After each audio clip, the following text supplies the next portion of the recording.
Sebelumnya, Assalamualaikum warahmatullahi wabarakatuh. Perkenalkan, nama saya Alvito Akbar Juliardi dari jurusan Hukum Tata Negara kelas A. Di sini saya akan sedikit menjelaskan tentang apa itu rekrutmen politik.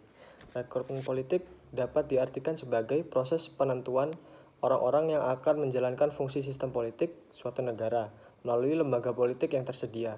Kualitas suatu rekrutmen politik dapat dilihat dari bagaimana pola dan mekanisme yang digunakan dalam proses rekrutmen politik tersebut. Adapun 3 pertimbangan yang perlu diperhatikan dalam sebuah proses rekrutmen politik, yaitu yang pertama, indikator sensitif dalam melihat nilai-nilai yang distribusi pengaruh politik dalam masyarakat. Yang kedua, pola-pola rekrutmen politik menjadi bahan refleksi bagi masyarakat. Dan yang ketiga, pola-pola rekrutmen politik menjadi indikator penting untuk melihat pembangunan dan perubahan dalam masyarakat. Selanjutnya, dalam praktiknya, rekrutmen politik selalu bermakna ganda. Yang pertama, proses rekrutmen politik menyangkut seleksi untuk memproduksi posisi-posisi politik yang tersedia. Yang kedua, proses rekrutmen politik menyangkut transformasi peran-peran non-politik warga yang berasal dari berbagai macam budaya agar layak memainkan peran-peran politik. Selain itu, proses rekrutmen politik juga bersifat dua arah. Artinya, individu-individu yang terlibat di dalam politik memiliki kesempatan yang sama untuk menduduki jabatan tertentu dalam struktur politik. Namun, adapun proses rekrutmen politik tersebut dapat dilakukan secara formal melalui seleksi yang diselenggarakan oleh lembaga partai politik, maupun secara informal melalui mekanisme orang dalam tanpa seleksi. Hal ini tentu saja melalui proses-proses pertimbangan yang panjang, apakah seseorang bisa memasuki ranah politik atau tidak. Selanjutnya, Michael Ross dan Philip Althoff tahun 2005 mencetuskan 7 bentuk rekrutmen politik yang lazim dipraktikkan di berbagai negara. Yang pertama, seleksi melalui ujian dan pelatihan. Seleksi ini semacam, kalau di Indonesia, seleksi CPNS. Seperti itulah contohnya. Yang kedua, seleksi melalui penyortiran atau menarik undian. Seleksi ini diterapkan pada zaman Yunani kuno. Yang ketiga, seleksi melalui rotasi atau giliran. Seleksi ini hampir sama dengan seleksi bentuk sebelumnya.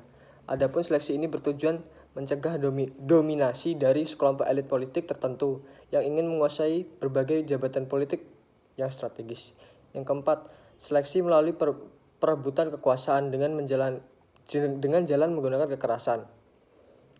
Yang kelima, seleksi dengan cara patronage. Patronage merupakan bagian dari suatu sistem penyuapan dan sistem korupsi yang rumit. Politik mahar merupakan salah satu contoh praktik patronage.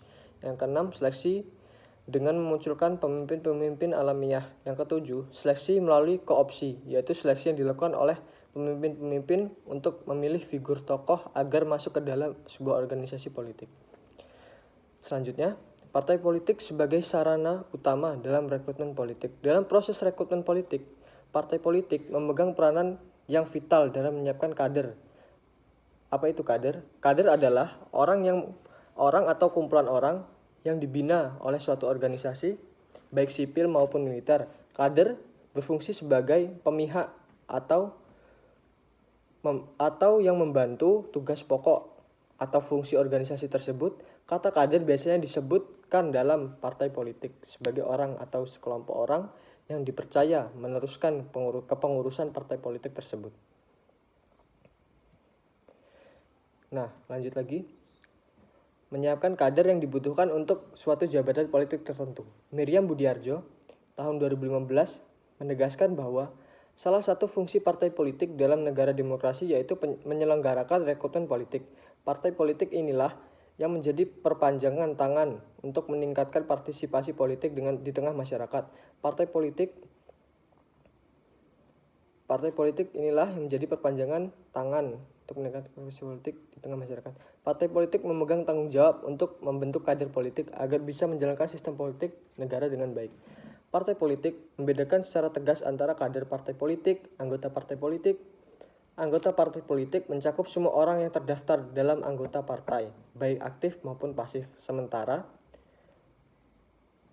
itu, kader partai politik adalah anggota partai politik yang sudah dipersiapkan partai melalui proses seleksi dengan kontribusinya selama mengikuti kegiatan-kegiatan partai politik maupun dalam menjalankan tugas-tugas dalam partai politik. Dengan demikian, kader partai politik merupakan anggota partai politik, tetapi seorang anggota partai politik belum tentu merupakan kader partai politik. Seperti itulah.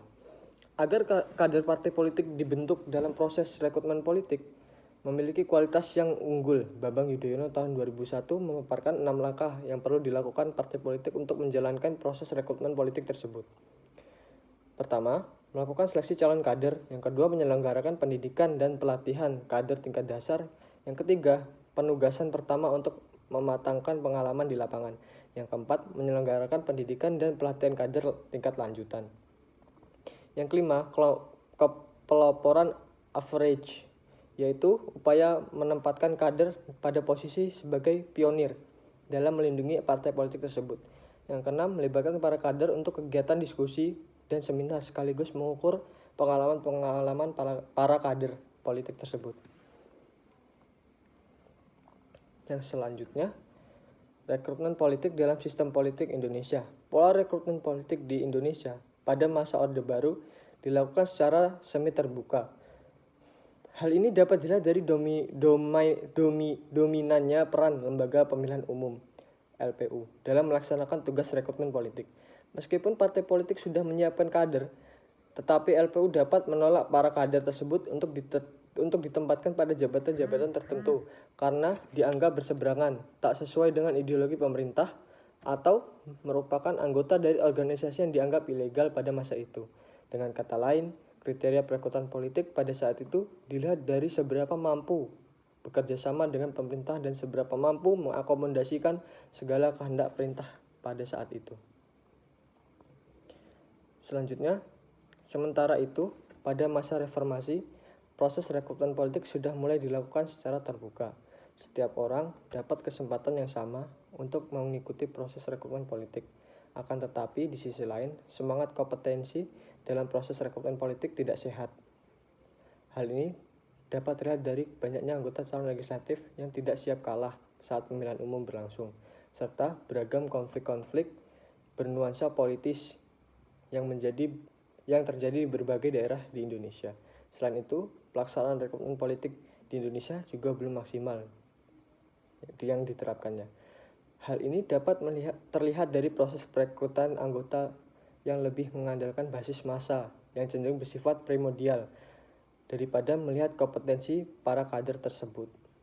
Dengan demikian, proses rekrutmen politik di Indonesia masih perlu dibenahi agar mampu menghasilkan para kader yang berkualitas unggul. Sekian presentasi dari saya. Apabila ada kesalahan kata, saya mohon maaf.